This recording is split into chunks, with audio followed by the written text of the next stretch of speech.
अस्सलाम वालेकुम, मैं हूं अरबाब जहांगीर। आप देख रहे हैं मेरा यूट्यूब चैनल असली खबर विद अरबाब जहांगीर। उम्मीद है तमाम देखने वाले खैरियत से होंगे।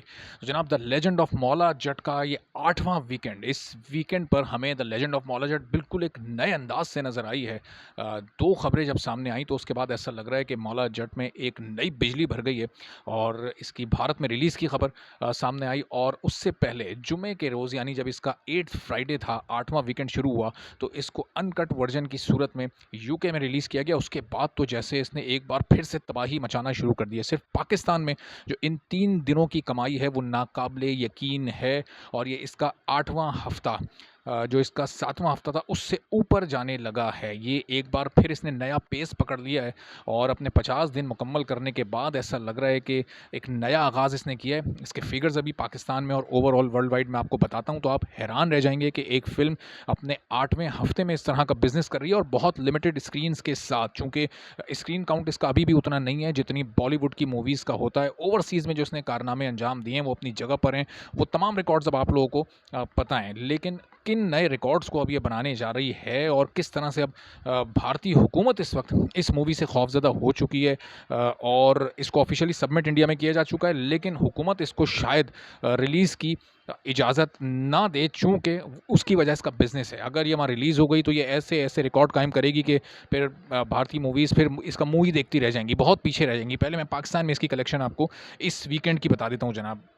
फ्राइडे को, यानी 8th फ्राइडे को इस मूवी ने कलेक्ट किए थे कोई 63-64 लाख रुपए। ठीक है? तो वो एक नॉर्मल बात पाकिस्तान में इसलिए नहीं है कि बहुत कम मूवीज़ इस तरह का परफॉर्म पाकिस्तान में, बल्कि इस रीसेंट पास में तो कोई मूवी ऐसा परफॉर्म कर ही नहीं सकी है। उसके बाद अगला दिन जो आया सैटरडे, एक लंबा जंप, 40% से ज़्यादा का जंप उस दिन देखने में आया और 1 करोड़ 6 लाख रुपए इसने कमाए। यानी सिर्फ फ्राइडे और सैटरडे के इन 2 दिनों में 1 करोड़ 70 लाख रुपए ये कमा चुकी थी। फिर जनाब संडे आया और संडे को भी इसने तकरीबन 1 करोड़ यानी 96 लाख रुपए कमाए और अपनी कमाई 2 करोड़ 66 लाख रुपए कर ली। यानी इन 3 दिनों में 2 करोड़ 66 लाख ये कमा चुकी है। जो 7वां हफ्ता था उसमें हमें याद है कि 4 करोड़ 85 लाख रुपए इसने कमाए थे। अब इन 3 दिनों में ऑलरेडी ये उस हदफ से आधे से ज़्यादा हासिल कर चुकी है। यानी जो इसका ये 8वां वीक ख़त्म होगा तो ये पिछले वीक से ज़्यादा कमाई कर चुकी होगी। जो इसकी टोटल कलेक्शन है इस वक्त पाकिस्तान में वो 91 करोड़ पे पहुंच चुकी है।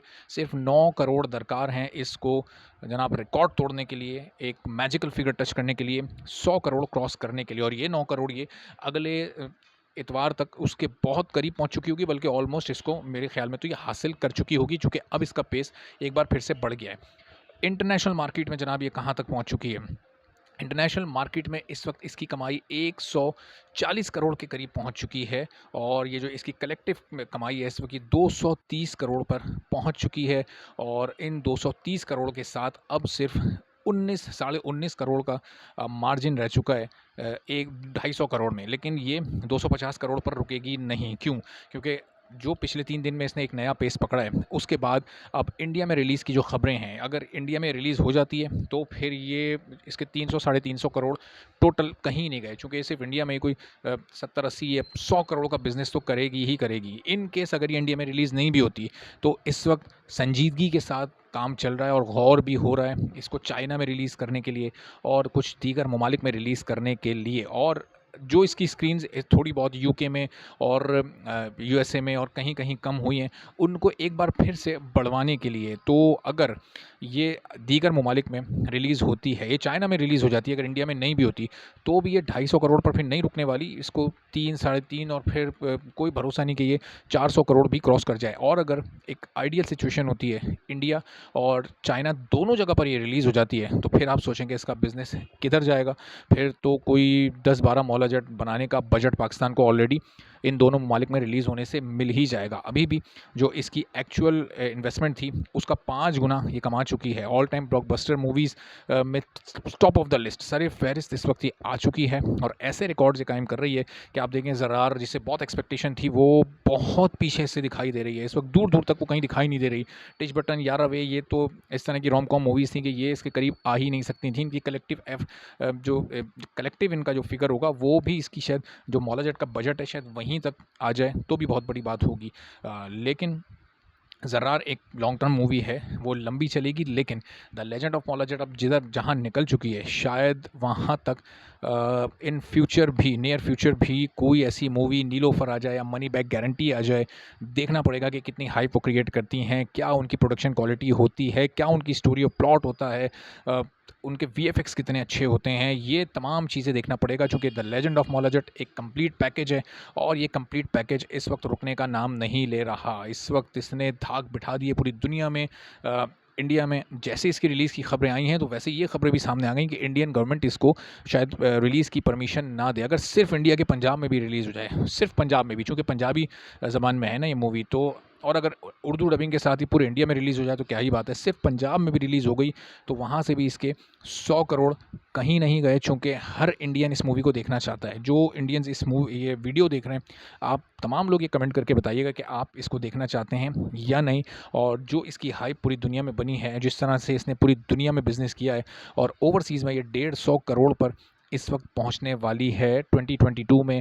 और पिछले 4 साल में यूके में तमाम इंडिया की मूवीज़ को, वो किसी भी लैंग्वेज में हो, तमाम मूवीज़ को ये शिकस्त दे चुकी है, हरा चुकी है, पीछे छोड़ चुकी है। तो आप लोग इस मूवी को देखना चाहते हैं या नहीं? देखना चाहते हैं तो आप ट्विटर पर ट्रेंड चलाएं और इसकी रिलीज़ को मुमकिन बनाएं, ताकि एक लेवल प्लेइंग फील्ड मिल सके इस मूवी को भी इंडिया में। अब सर्कस आ रही है रणवीर सिंह की, उसकी रीच ज़ाहिर है बहुत ज़्यादा होगी। वो एक डोमेस्टिक मूवी है, वो एक तो हिंदी ज़बान में, तो उसके साथ अगर क्लैश होगा the legend of Maula Jatt का, फवाद खान वर्सेस रणवीर सिंह, तो ये एक हेल्दी कंपटीशन होगा, एक बड़ा ज़बरदस्त क्लैश होगा। और फिर दूध का दूध और पानी का पानी भी हो जाएगा कि जनाब मौला जट ने जो कमाई ओवरसीज़ में की है, पाकिस्तान में की है, क्या ये इंडिया में कर पाती है या नहीं। इसके लिए इसको रिलीज़ की परमिशन मिलनी चाहिए। और इंडियंस अगर ये ट्रेंड चलाएं ट्विटर पर, अपनी गवर्नमेंट को कन्विंस करने की कोशिश करें कि आप इसको रिलीज़ की इजाज़त दें, इसके बिज़नेस से आप खौफज़दा ना हो।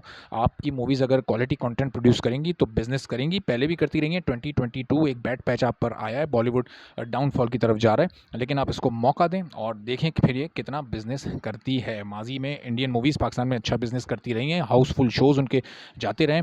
तो the legend of Maula Jatt को भी इंडिया में रिलीज़ की इजाज़त मिलनी चाहिए, ताकि पता चल सके कि इंडिया में इस वक्त फवाद खान की, हमज़ा अली अब्बासी की और फिर the legend of Maula Jatt की कितनी मार्केट है और कितनी पसंदीदगी है। क्योंकि मैं यकीन से कह सकता हूँ कि हर इंडियन ये मूवी देखना चाहता है। और उसका इसका ट्रेलर देखकर या कुछ शॉट जो इनिशियली मुख्तलिफ सिनेमास से लीक आउट हुए थे, वो रिकॉर्डिंग्स देखकर, वो शूटिंग देखकर और वो एक्चुअल सीन्स देखकर मूवी के, हर इंडियन की ख्वाहिश है कि वो ये मूवी देखे और इंडिया में उसको ये मूवी देखने का मौका मिला। बहुत सारे लोगों ने तो पूछा भी है, मुख्तलिफ वीडियोज़ के कमेंट्स में बहुत सारे लोगों ने पूछा कि इंडिया में कब रिलीज़ होगी। तो देखना है जनाब, ये इंडिया वालों की ख्वाहिश कब पूरी होती है और कितना वो अपनी हुकूमत को इसमें मनाने में कामयाब रहते हैं।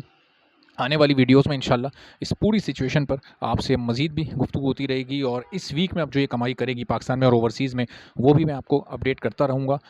इंडिया में रिलीज़ होती है नहीं, 1-2 रोज़ में अगर कोई डेवलपमेंट हुई तो उससे भी आपको अपडेट करूँगा। और दीगर किन ममालिक में कब ये कन्फर्म रिलीज़ होने जा रही है, इससे भी अपडेटेड इंशाल्लाह आपको रखूँगा। चैनल पर आप नहीं है तो चैनल सब्सक्राइब कर लें, बेल आइकॉन प्रेस कर दें, ताकि ये तमाम वीडियोज़ बर वक्त तो फ़ौरी आप तक पहुँचती रहें और दीगर अहम मौज़ूआत पर भी आप अपडेटेड रह सकें। इजाज़त दीजिए, अगली वीडियो में फिर आपसे बात होगी। अल्लाह हाफ़िज़।